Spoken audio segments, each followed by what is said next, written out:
الحمد لله رب العالمين والعاقبة للمتقين ولا عدوان إلا على الظالمين وأشهد أن لا إله إلا الله ولي الصالحين وأشهد أن محمدا عبده ورسوله وصفيه من خلقه وخليله سيد الأولين والآخرين اللهم صل عليه وعلى آله وصحبه ومن اتبعهم بإحسان إلى يوم الدين أما بعد.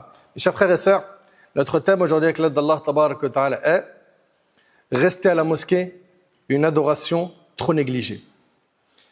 Celui qui observe aujourd'hui la situation de nombreuses personnes, sans généraliser, constate avec une profonde tristesse qu'une véritable rupture s'est installée dans la relation avec la mosquée. Certains la délaissent et n'y accomplissent plus leur prière. D'autres ne prennent plus le temps d'y rester après la prière pour réciter les invocations après salat. Lire le Coran, demander pardon à Allah, invoquer Allah.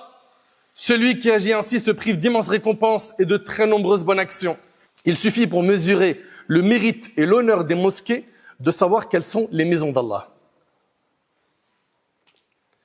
Et quels sont les lieux qu'Allah aime le plus. Dans le hadith rapporté par l'imam Muslim, selon Abu Huraira, le prophète sallallahu alayhi wa sallam a dit « Les endroits les plus aimés par Allah sont les mosquées. Les endroits les plus aimés par Allah, Allah notre maître, notre créateur, notre pourvoyeur. Les endroits qu'il aime le plus, c'est les mosquées. Et non les centres commerciaux, les marchés, au contraire. Et les endroits les plus détestés par Allah sont les marchés. Pourquoi ? Parce qu'on y trouve de la tromperie, de l'usure, riba, et énormément de désobéissance. Où en sommes-nous par rapport à la mosquée ? Où en sommes-nous par rapport à notre amour pour la mosquée ? Et il ne suffit pas de dire « j'aime la mosquée ». Est-ce que tu viens à la mosquée? Et si oui, combien de fois par semaine? Et combien de temps tu restes? Abu Darda radiallahu anhu rapporte que le prophète sallallahu alayhi wa sallam a dit « La mosquée est la demeure de tout individu pieux. Allah se charge de dispenser sa grâce et sa miséricorde à quiconque fait de la mosquée sa demeure. » Allah se charge de dispenser sa grâce et sa miséricorde à quiconque fait de la mosquée sa demeure, comme il lui assure de traverser sain et sauf le pont du Sirat, ce pont qui sera dressé au-dessus de l'enfer. Comme il lui assure de traverser sain et sauf le pont du Sirat vers l'agrément d'Allah, soit vers le paradis, et c'est rapporté par Tabarani. S'il vous plaît, billah alaykum, je m'adresse à moi ainsi qu'à vous, car on a tous des manquements par rapport à ce sujet. Combien de fois on a ressenti le besoin de venir rester à la mosquée, de faire une pause avec notre âme, de la reposer, de la nourrir, car elle se nourrit dans la maison d'Allah. Combien de fois? Il a du temps libre, il va penser à quoi? Aux écrans, à ses potes, aux sorties, aller manger, découvrir un nouveau resto, faut faire un petit week-end d'ici ou un long voyage là-bas. Viens à la maison d'Allah.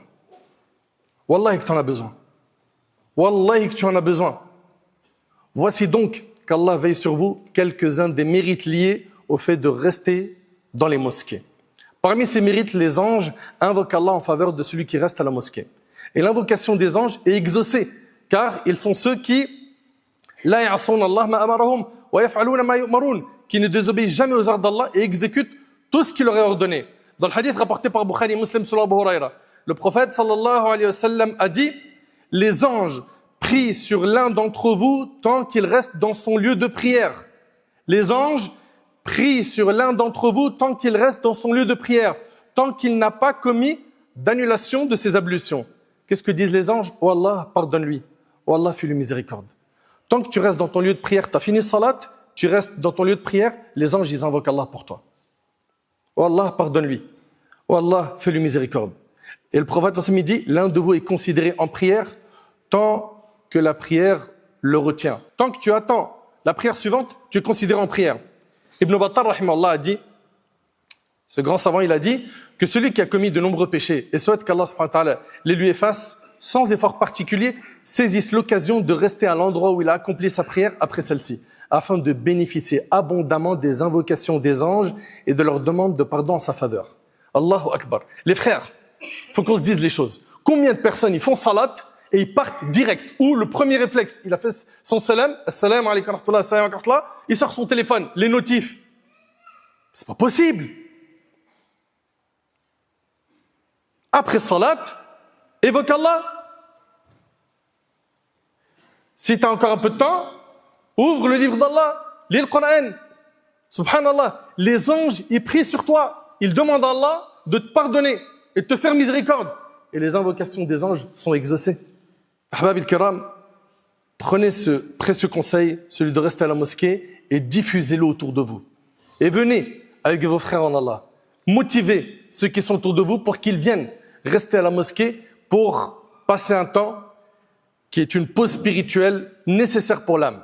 Parmi les mérites du fait de rester à la mosquée, il y a également le fait que cela contribue à l'effacement des péchés. Comme cela est relaté dans le hadith Al-Qudusi, qui est rapporté par Tirmidhi, où Allah Ta'ala a dit « Ô Muhammad », je répondis « Me voici Seigneur ». Il dit « À quel sujet l'assemblée céleste discute-t-elle » c'est-à-dire les anges. Je répondis, c'est-à-dire Muhammad alayhi salam, je répondis au sujet des œuvres qui expient les péchés. Il demanda « Quelles sont-elles » Je répondis « Marcher pour se rendre aux prières en commun. Marcher pour aller prier la prière en groupe, ça efface les péchés. Et rester dans les mosquées après les prières. Et rester dans les mosquées après les prières, ça efface les péchés. Parmi les mérites du fait de rester à la mosquée, il y a également le fait de suivre l'exemple du prophète sallallahu alayhi wa sallam. En effet, il avait pour habitude de rester à la mosquée après la prière du Fajr. Jabir ibn Samura, radiyallahu anhu, rapporte, lorsque le prophète sallallahu alayhi wa sallam accomplissait la prière du Fajr, il restait assis à l'endroit où il avait prié jusqu'à ce que le soleil se lève pleinement. Et dans une autre version rapportée par Muslim, il ne quittait pas l'endroit où il avait accompli la prière du matin jusqu'au lever du soleil. Lorsque le soleil se levait, il se levait. Ainsi, rester à la mosquée après la prière du Fajr jusqu'au lever du soleil et jusqu'à ce qu'il s'élève constitue une pratique du prophète sallallahu alayhi wa sallam. Parmi les mérites du fait de rester à la mosquée, il y a également le fait que cela éloigne les soucis, les afflictions et les mauvaises suggestions du diable. En effet, une grande partie de ce qui atteint le serviteur dans ce domaine provient de l'emprise que le diable cherche à exercer sur lui. Lorsqu'il s'assoit dans la mosquée, il y trouve un apaisement. Un apaisement qu'il ne trouve nulle part ailleurs. Il se trouve alors dans un environnement propice à la lecture du Coran, à l'accomplissement des prières surrogatoires et aux différentes formes d'évocation d'Allah. Toutes ces adorations apaisent le cœur et lui procurent tranquillité et sérénité. En effet, la prière est un repos pour le croyant et c'est par l'évocation d'Allah que les cœurs trouvent la quiétude. Allah Ta'ala nous dit « Ala bi dhikrillah tatma'innul qulub » n'est-ce point par le rappel d'Allah que les cœurs s'apaisent. Et selon Abu Hurayra, radiyallahu anhu, le prophète sallallahu alayhi wa sallam a dit « Il n'est pas un groupe de gens qui se réunissent dans l'une des maisons d'Allah, les mosquées, pour réciter le Coran et l'étudier en commun sans que la sérénité divine ne descende sur eux, que la miséricorde d'Allah ne les recouvre, que les anges ne les entourent de toutes parts et qu'Allah ne les cite parmi ceux qui sont près de lui. » Méditons qu'Allah subhanahu wa ta'ala vous accorde la réussite dans son obéissance sur l'immense récompense attachée à la lecture du Coran dans la mosquée. D'après Uqba ibn Amr, radiyallahu anhu, le prophète sallallahu alayhi wa sallam est sorti alors que nous étions à Sofa. Et il a dit, lequel d'entre vous aimerait partir chaque matin à Bathan ou à Al-Aqiq et revenir avec 2 chamelles pleines, sans commettre aucun péché ni rompre de lien parenté. 2 chamelles pleines. Il faut savoir que les chamelles, à l'époque, représentaient une grande richesse, à l'époque des Arabes. Nous avons dit au messager d'Allah, nous aimerions cela. Le prophète sallallahu alayhi wa sallam a dit que l'un de vous vienne le matin à la mosquée pour apprendre ou lire 2 versets du livre d'Allah est meilleur pour lui que 2 chamelles. Et je répète, les chamelles étaient à l'époque ce qui représentait les biens les plus précieux. C'est-à-dire venir à la mosquée, lire 2 versets ou apprendre 2 versets, c'est mieux que d'avoir 2 chamelles pleines. Allahu Akbar. 3 versets sont meilleurs pour lui que 3 chamelles et 4 versets sont meilleurs pour lui que 4 chamelles. Allah tabarak wa ta'ala nous dit innama ya'muru masajid Allah man amana billahi wal yawmil akhir wa aqama as-salata wa ata az-zakata wa lam yakhsha illa Allah fa'asa ulaika ay yakunu min al-muhtadin. Ne voue d'adoration dans les mosquées d'Allah que ceux qui croient en Allah et au jour dernier. Observe la prière, acquitte la zakat et ne craignent qu'Allah. Ceux-là sont parmi les bien guidés. Serviteurs d'Allah, il existe des moments particulièrement méritoires pour rester à la mosquée, au sujet desquels des hadiths authentiques nous sont parvenus. Parmi ces moments figure la période qui suit la prière du Asr. Plusieurs textes mentionnent en effet le mérite de rester à la mosquée après cette prière. Abu Umama radiyallahu anhu rapporte que le prophète sallallahu alayhi wa sallam a dit que je reste assis à évoquer Allah, à proclamer sa grandeur, à le louer, à le glorifier et à proclamer son unicité jusqu'au lever du soleil, mais préférable à l'affranchissement de 2 esclaves ou davantage parmi les descendants d'Ismaïl. Et rester ainsi après le Asr jusqu'au coucher du soleil, mais préférable à l'affranchissement de 4 esclaves parmi les descendants d'Ismaïl, rapporté par Ahmed. Cette période comprend également le vendredi. Pour ce qui est du vendredi, les savants divergent sur quel est le moment où les invocations sont exaucées. Certains savants disent que c'est à la dernière heure du Asr, et d'autres disent que c'est au moment où l'imam monte sur le minbar jusqu'à la fin du prêche. Quoi qu'il en soit, Saïd ibn Jubayr, rahimahullah, lorsqu'il avait accompli la prière du Asr, le vendredi, il ne parlait à personne jusqu'au coucher du soleil. Sulayman at-Taymi, rahimahullah, il rapporte également, lorsque Tawus, ce grand savant, accomplissait la prière du Asr le vendredi, il se tournait vers la Qibla et ne parlait à personne jusqu'au coucher du soleil. Il restait à la mosquée et il invoquait Allah jusqu'au Maghrib. D'après Abdullah ibn Amr, le prophète sallallahu alayhi wa sallam a dit « Recevez la bonne nouvelle. Voici votre Seigneur qui a ouvert une porte parmi les portes des cieux. Il se vante de vous auprès des anges. Il dit « Regardez mes serviteurs, ils ont accompli une obligation et ils en attendent une autre. » Et c'est rapporté par Ibn Majah. Ils ont accompli une obligation et ils en attendent une autre. Ils restent à la mosquée pour attendre la prochaine prière obligatoire. Allah Ta'ala dit aux anges, en se vantant de ces serviteurs-là, « Regardez mes serviteurs, ils ont accompli une obligation et ils en attendent une autre. » Ce hadith montre le mérite de rester à la mosquée après une prière en attendant la prière suivante. Parmi les moments particulièrement méritoires, il y a également le fait de rester à la mosquée après la prière du Fajr. Anas radhiyallahu anhu rapporte que le prophète sallallahu alayhi wa sallam a dit « Celui qui accomplit la prière du Fajr en groupe, puis reste assis à évoquer Allah jusqu'au lever du soleil et accomplit ensuite 2 unités de prière, obtient une récompense semblable à celle d'un Hajj et d'une Umrah complet, c'est rapporté par Tirmidhi. Tu as pris le Fajr en groupe et tu es resté à la mosquée jusqu'au lever du soleil. Après cela, après le temps déconseillé, tu as fait 2 rak'at. Tu as la récompense d'un Hajj et d'une Umrah complet. Allahu Akbar. Serviteurs d'Allah, il suffit comme mérite à ceux qui restent dans les mosquées que leur foi soit attestée et qu'ils soient véritablement des hommes, comme Allah Ta'ala les décrit dans sa parole. رجال لا تلهيهم تجارة ولا بيع عن ذكر الله وإقام الصلاة وإيتاء الزكاة يخافون يوما تتقلب فيه القلوب والأبصار ليجزيهم الله أحسن ما عملوا ويزيدهم من فضله والله يرزق من يشاء بغير حساب. Des hommes, regardez les véritables hommes, qui sont-ils? Des hommes qu'aucun négoce ni transaction ne distrait de la mention d'Allah, de l'accomplissement de la prière, de l'acquittement de la zakat, car ils redoutent un jour où les cœurs et les regards vacilleront le jour du jugement. Ils œuvrent de la sorte afin qu'Allah les rétribue pour le meilleur de ce qu'ils auront accompli et y ajoute un surcroît de sa grâce. Allah dispense sa grâce à qui il veut sans compter. Celui qui demeure fréquemment dans la mosquée montre ainsi que son cœur est profondément attaché à celle-ci. La récompense de cet attachement est d'être à l'ombre du trône d'Allah le jour du jugement, le jour où il n'y aura d'ombre que la sienne.